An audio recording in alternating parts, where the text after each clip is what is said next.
দোয়ার শক্তি। যখন কেউ শোনে না, তখন আল্লাহ শোনেন। তুমি যদি মনে করো কেউ শুনছে না, মনে রেখো আল্লাহ শুনছেন। জীবনের কোনো না কোনো সময়ে আমরা সবাই ভেঙে পড়ি, কাউকে কিছু বলতে পারি না, মনে হয় কেউ বুঝবে না। কিন্তু একটা দরজা সব সময় খোলা থাকে, দোয়ার দরজা। তুমি যখন কাঁদো, যখন চুপচাপ মাথা নিচু করে আল্লাহর সামনে বসো, সেই মুহূর্তেই তুমি সবচেয়ে শক্তিশালী। আল্লাহ তাআলা কোরআনে বলেন, তোমার রব বলেছেন, আমাকে ডাকো, আমি সাড়া দেব। এই আয়াতই প্রমাণ করে আল্লাহ কখনো ব্যস্ত না। তুমি ডাকলে তিনি শোনেন প্রথমে। আরেক জায়গায় আল্লাহ তাআলা বলেন, আমি তোমাদের খুব নিকটে আছি, যে ব্যক্তি আমাকে ডাকবে আমি তার ডাকে সাড়া দেব।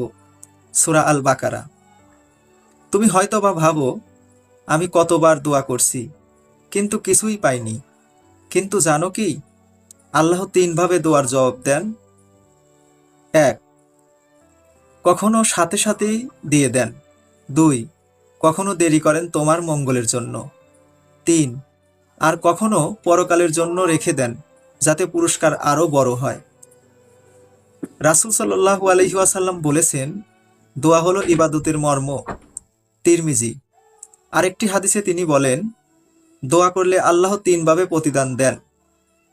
হয় সঙ্গে সঙ্গে কবুল করেন, নয়তো কোনো বিপদ দূর করেন, নয়তো আখিরাতে আরো বড় পুরস্কার রাখেন। মুসনাদে আহমদ। সুতরাং কোনো দোয়া বৃথা যায় না। তুমি যে দোয়া করো, তোমার কণ্ঠস্বর স্বয়ং আসমানের দিকে ওঠে, আর ফেরেশতারা বলে, হে আল্লাহ, এই বান্দার দোয়া কবুল করুন। তাই কখনো দোয়া থামিও না। তুমি কাঁদতে কাঁদতে যদি বলো, হে আল্লাহ, আমার অবস্থা তুমি জানো, তাহলে আল্লাহ তাআলা বলেন, আমি জানি, আমার বান্দা ধৈর্য ধরো। মনে রেখো, মানুষ যখন শোনে না, তখন আল্লাহ শোনেন। মানুষ যখন সাহায্য করে না, তখন আল্লাহ পথ তৈরি করেন। তোমার দোয়া হয়তো এখনো আসমানের পথে, কিন্তু নিশ্চয় একদিন তা তোমার জীবনে নেমে আসবে, আলোর মতো, রহমতের মতো। তাই আজ বলো, হে আল্লাহ, আমি তোমার উপর ভরসা করি। তুমি দেখবে শান্তি নামবে তোমার হৃদয়ে।